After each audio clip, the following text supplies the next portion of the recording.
সবাইকে শুভেচ্ছা। আমরা তাহলে প্র্যাকটিস অফ মেডিসিন আলোচনা করছিলাম গত ক্লাসে।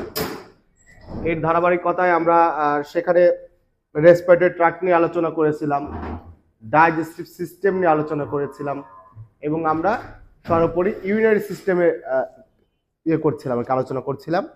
ইউরিনারি সিস্টেমের ইউটিআই নিয়ে মনে হয় আলোচনা করেছিলাম, তাই না? আচ্ছা, আজকে ইউরেথ্রাইটিস নিয়ে আলোচনা করছি। What is urethra? ইউরেথ্রা কি?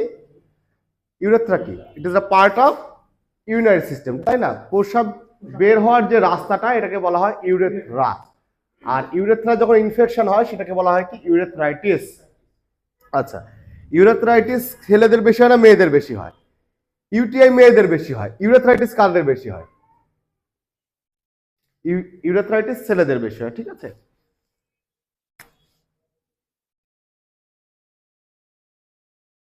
Urethritis,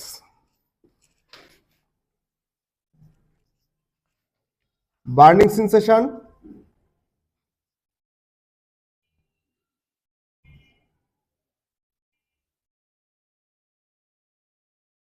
in the micturition.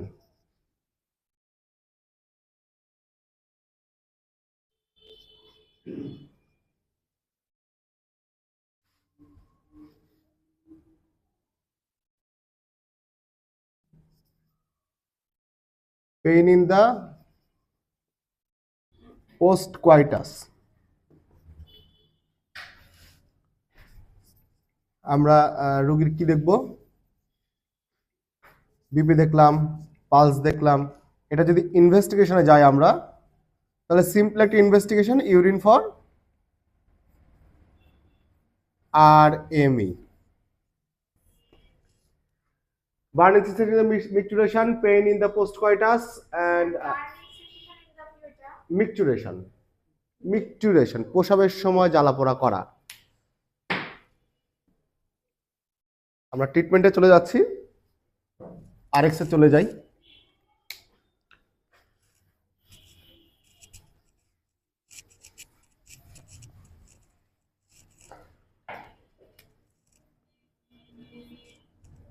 First of choice of antibiotic, তাই না? কি ধরনের অ্যান্টিবায়োটিক দিব? এখানে একটা বোর্ড স্পেকট্রাম অ্যান্টিবায়োটিক দিব, দ্যাট মিন্স সিপ্রোফ্লক্সাসিন। কি ডোজে দিব আমরা? বিডি। যেহেতু ব্যথা হচ্ছে, আর স্পেসিফিক ইউরেথ্রাইটিসের ব্যথাটা ইন্ডোমেথাসনে ভালো কমে। আচ্ছা, অ্যানালজেসিক।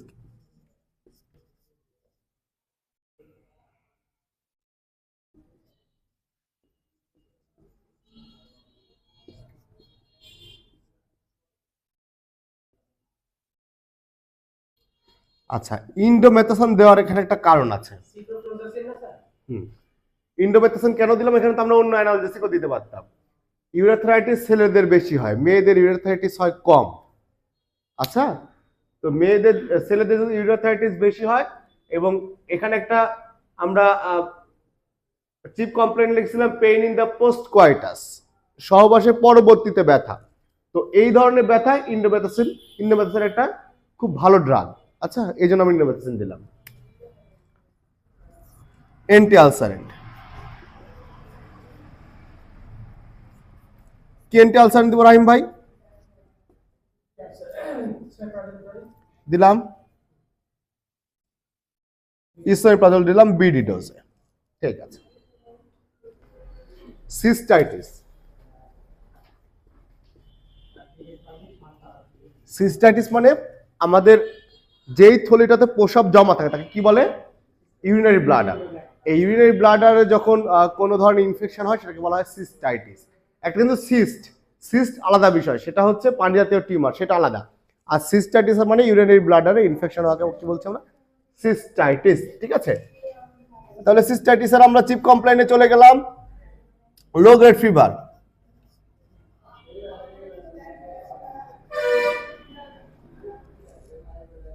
পেইনফুল মিকচুরেশন,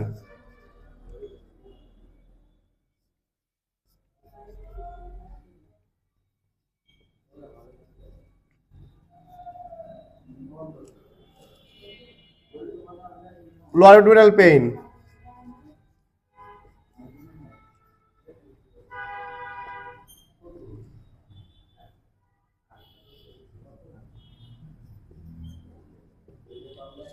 আমরা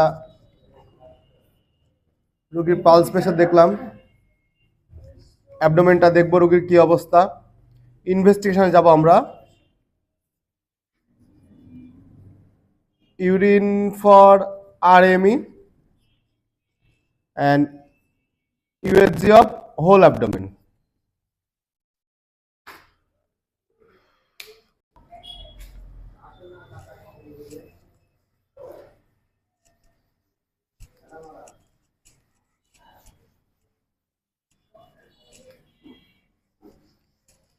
আচ্ছা, আমরা RX এ চলে যাচ্ছি। দেখেন,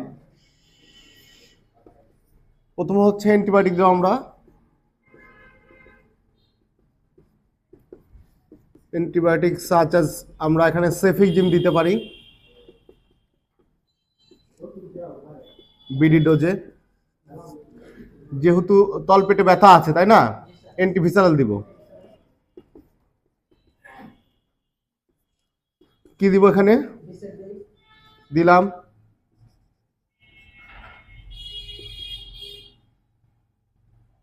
মিথাইল সালফেট, দিলাম বিডি ডোজে দিলাম।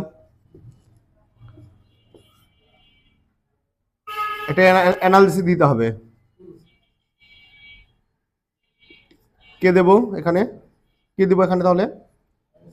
কেটোলাক দিলাম, এবং লাস্ট অফ একটা আমরা কি দিব? অ্যান্টি আলসারেন্ট দিব।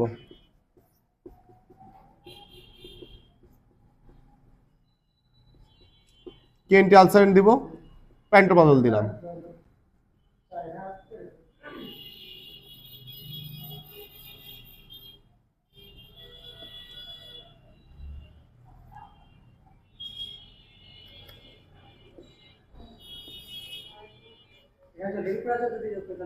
কোনো সমস্যা নেই, দেওয়া যাবে, অ্যাজ ইউ লাইক বেস্ট।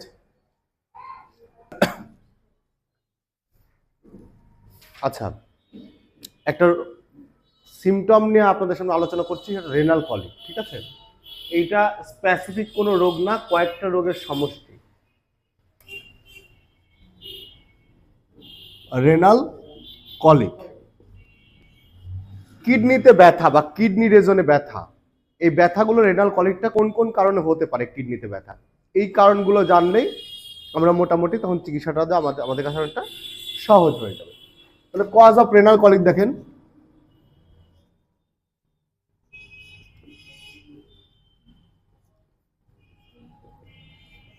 কি কি কারণে আমাদের এই রিজনে ব্যথা হয়। লোইন পেইন আমরা যেটা বলে থাকি, এই লোইন পেইন কি কারণে হচ্ছে?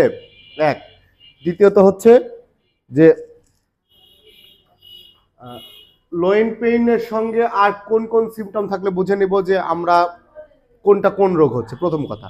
আর দ্বিতীয় কথা হচ্ছে আমি কোনো রোগ আইডেন্টিফাই করতে পারছি না, সেক্ষেত্রে তো রোগীকে উপশম করতে হবে, রোগীকে ব্যথা কমানোর ব্যবস্থা করতে হবে। অ্যাটলিস্ট একটা লেভেল পর্যন্ত তো আমাকে রোগীকে স্টেবল করতে হবে।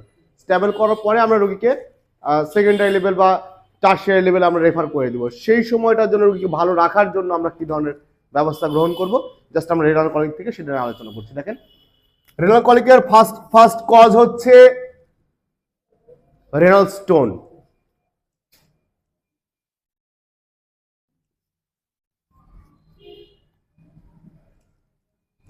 অর হচ্ছে রেনাল ক্যালসিফিকেশন।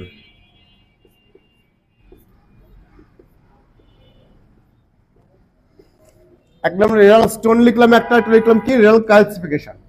স্টোনটা হচ্ছে কি পাথর, কিডনিতে পাথর, কিডনি পাথরই, তাই না? আর ক্যালসিফিকেশন হচ্ছে এখনো কিডনিতে পাথর হয়নি, কেবল হওয়ার মানে দুই একটা সিমটম দেখা দিয়েছে বা দুই একটা স্পট পড়েছে পাথরে, সেটা ক্যালসিফিকেশন। দুই হচ্ছে রেনাল সিস্ট, কিডনিতে কি হয়েছে? সিস্ট হয়েছে। হ্যাঁ। তিন নাম্বার হচ্ছে রেনাল টিউমার, রেনাল টিউমার।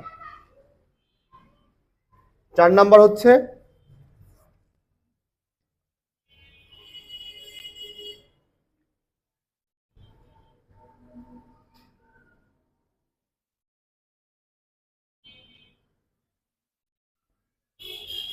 আচ্ছা, এই তিনটা জানলে হবে।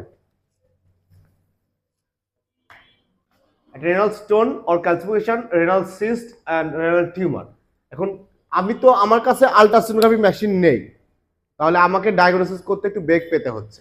বেগ পেতে হচ্ছে না, যে আমি যে ডায়াগনোসিসটা করতেছি আমাকে বেগ পেতে হচ্ছে যে আদৌ রুগীর কি সমস্যাটা হয়েছে। আমি একটা অন্ধকারের মধ্যে আছি যে তার কিডনির কি পাথর হলো, ক্যালসিফিকেশন হলো, আদারওয়াইজ সিস্ট হলো না টিউমার হলো, তাই না? সেক্ষেত্রে আমরা একটা মিনিমাম একটা চিকিৎসা দিয়ে রুগীটাকে রেফার করে দিব। এই মিনিমাম চিকিৎসাটা কি ধরনের হবে, তাই না? এটাতে আসি। হ্যাঁ,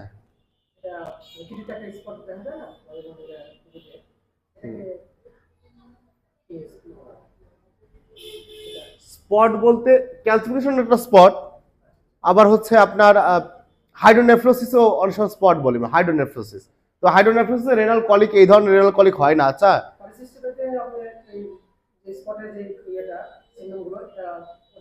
হুম, কিডনির আরো রোগ আছে, হাইড্রোনেফ্রোসিস, কিডনিতে পানি জমা। হাইড্রোনেফ্রোসিস আলাদা আলোচনা করবো আমি। এই তিনটার মধ্যে আপনি ডায়াগনোসিস করতে পারছেন না আদৌ রুগী কোন রোগে ভুগছে, কিন্তু রুগী লোয়েন পেইনে ভুগতেছে, মাজা ব্যথা, কিডনি ব্যথা ভুগতেছে, সেক্ষেত্রে আমি কি করবো? একটা লেভেল পর্যন্ত রুগীকে আমার কি করতে হবে? স্টেবল করতে হবে। সেই স্টেবল করতে আমরা কি করব দেখেন।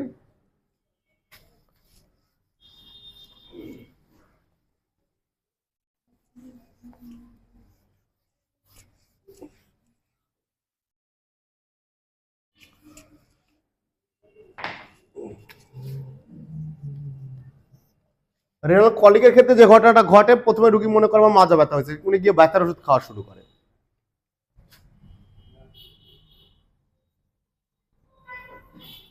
লোয়েন পেইন, মাজা ব্যথা, নোসিয়া,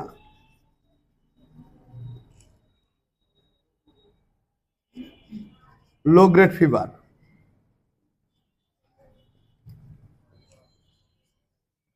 আমরা একটু ইয়েতে যাই, বিপি দেখবো, পালস দেখবো, ইনভেস্টিগেশন যেটা দরকার সেটা হচ্ছে ইউরিন ফর আরএমই,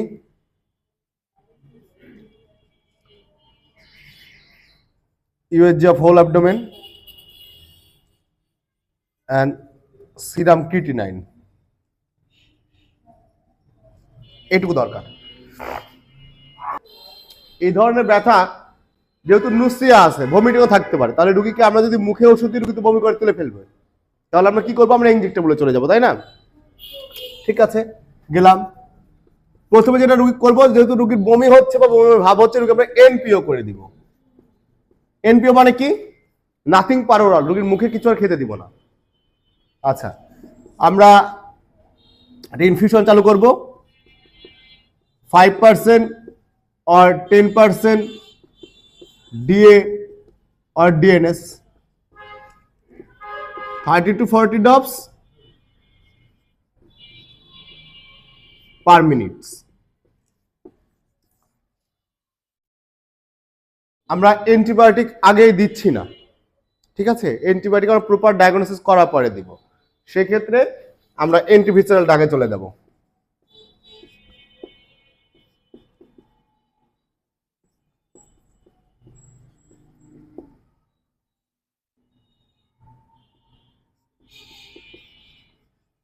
ট্রাইমোনিয়াম মিথাইল সালফেট ইনজেকশনে চলে যাবো আমরা, ইনজেক্টেবল, ঠিক আছে?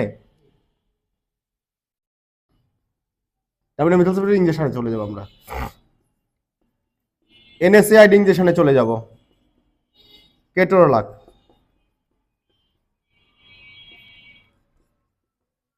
এবং একটা এন্টি আলসারেন্ট আমরা কি দিব? ইসোমেপ্রাজল দিব।